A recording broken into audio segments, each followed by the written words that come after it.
This is Algebra 2, Unit 11, Lesson 6. The rest of the notes on basic graphs of sine and cosine. Okay, now before we move on to the last question on this, I'm going to show you how to do this on Desmos. I showed you how to do it on the graphing calculator, so let me show you how to set up Desmos for this. All right, we are going to be looking at sine curves. So this is the basic sine curve right here. It's graphed below. So let's graph that on our Desmos. So if I go to Desmos, here's Desmos.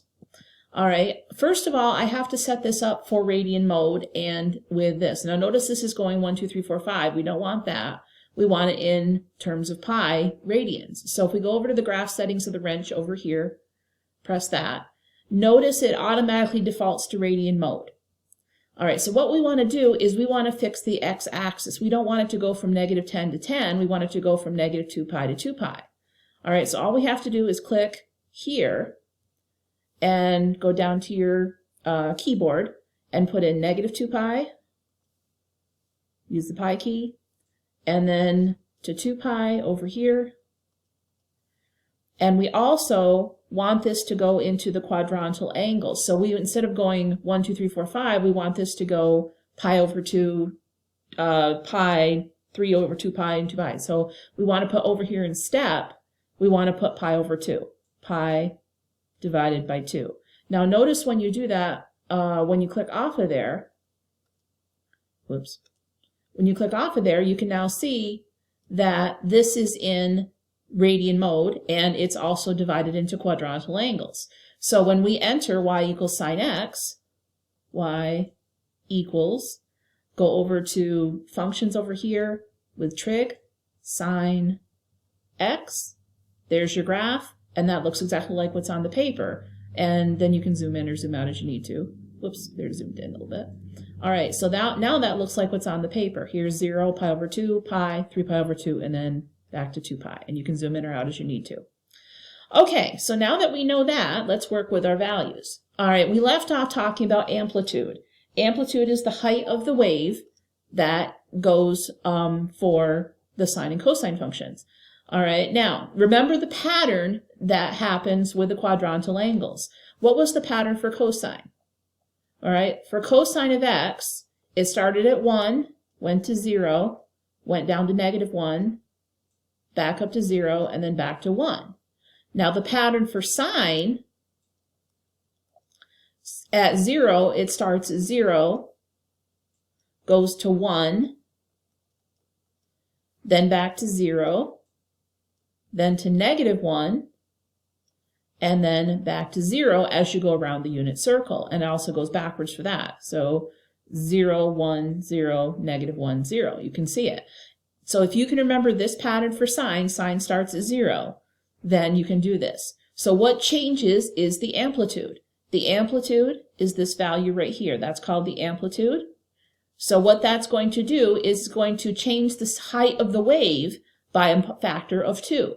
So this is still going to be 0, because 0 times 2 is going to be 0. But instead of going to 1, this is actually going to go to 2, which would be here. And then back to 0, and then down to 2, and then back to 0. So when I graph this, let me do it in blue here. All right, so it goes up, down, back like this, and then back up like that. So it's the same graph, it's just stretched vertically by a factor of 2. And it's also going to do the same thing in reverse, going back like that. So that's going to be, pretend I can draw a nice curve, y equals 2 sine x. That's this one. All right, so if I do y equals 2 sine x, it should look like that. Let's verify that on Desmos.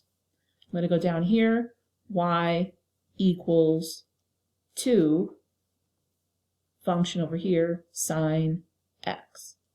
And you can see it's exactly the same graph, just stretched by a factor of 2. Okay, so let's work back here. Y equals 4 sine x. What's my factor going to change this time? It should be a factor of 4. So y equals 4 sine x, instead of going to 0, or we're still going to start at 0, we're going to go to 4, 1, 2, 3, 4, back to 0, to -4, back to 0. So it's going to change the amplitude or the height of the wave by a factor of 4.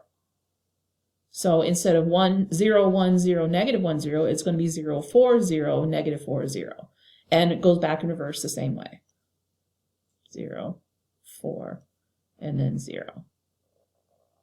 All right, so if you can remember the pattern for sine, you can change the amplitude, which is the height of the wave.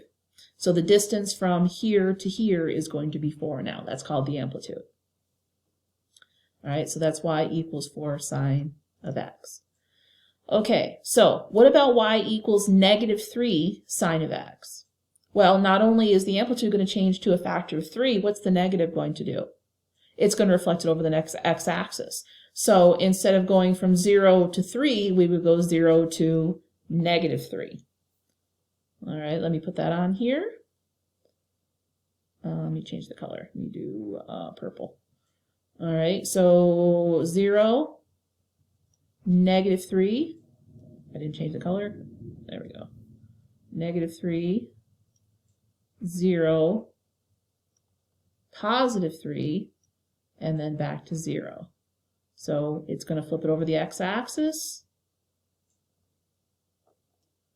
There we go.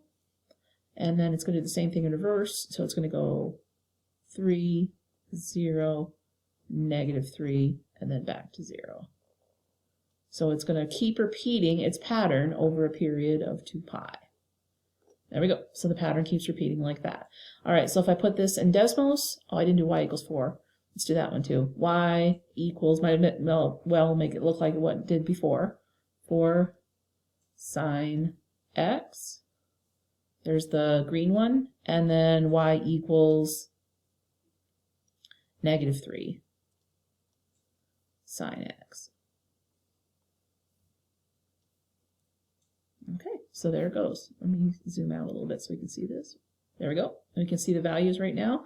And you can see it keeps repeating itself over and over again. It looks like what's on the paper. Okay, so let's look at the last one. Oops, wrong one. This one. Okay, negative 1/2 sine x. All right, well, first of all, the 1/2 is going to change its amplitude. Instead of being 0, 1, it's going to go 0, 1/2. So let me do this one in green. So it's going to start at 0. It's going to go to 1/2, but because it's negative, it's actually going to go to negative 1/2. And then back to 0, up to 1/2, and then back to 0.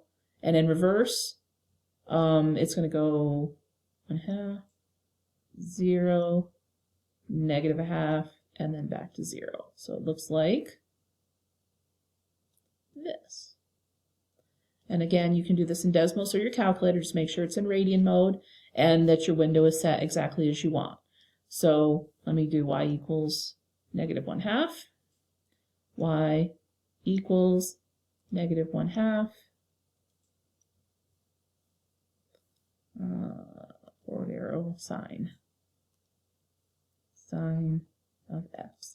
And you can see that's the black one right there. So you can see that if you know the basic pattern of sine and cosine, you can adjust the amplitude appropriately over each of the values. Just make sure if you're doing this in your calculator or Desmos that it's in Radian mode with the correct step. Okay, so you can start your homework now and see if you can do it.